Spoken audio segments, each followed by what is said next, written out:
My name is Christina Corsi, and I'm the Licensing, Compliance, and Policy Supervisor for the Cannabis Program out of the Office of Community and Civic Life.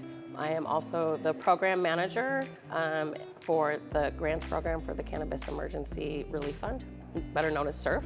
This idea was actually derived from the Cannabis Policy Oversight Team, better known as CPOT, and this was in response to increased crime, vandalism, wildfires. For production being open during COVID, they were left vulnerable. So in order for the city to be able to provide these emergency funds to our struggling cannabis businesses is super important.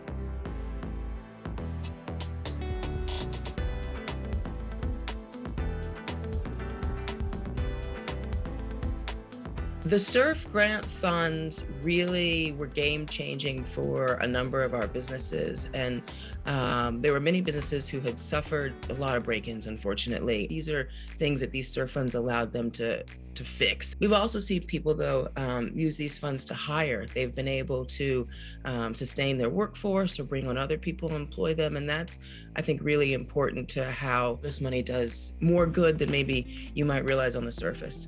Oh, definitely. For us, it kept us open. Without it this year, bank account could be negative on a day, you know what I mean? So we're running paycheck to paycheck, no employees. Because of the fund, I'm actually able to get one employee and get back on payroll. Yeah, so it meant pretty much everything. The cannabis space really was left out of the support that more traditional businesses received from the federal government and state governments. And so you had these cannabis businesses who were under the same amount of stress as other businesses during the pandemic. When the city approached us to ask if we would help on this piece, giving out grant money, we were totally honored to do so.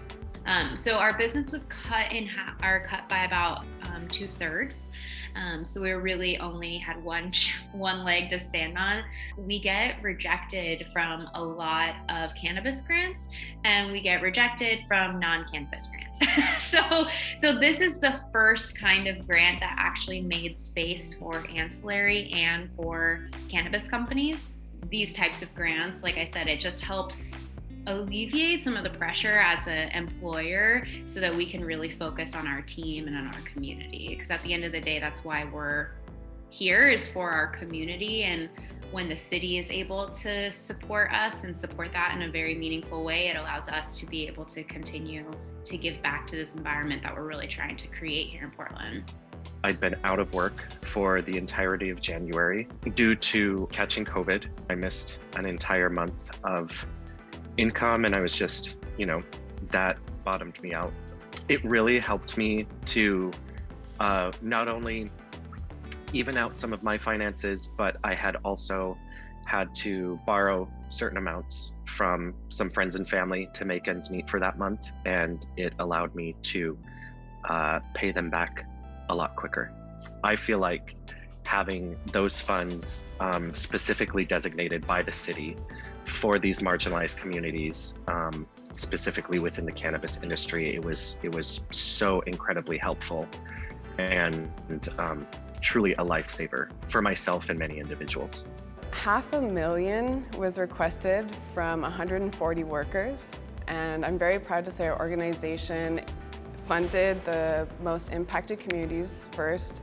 So 80% of our funds went to Black and Brown individuals and those with dependents. Of that, our organization had $120,000 to disperse, and so we were able to provide that to 111 workers.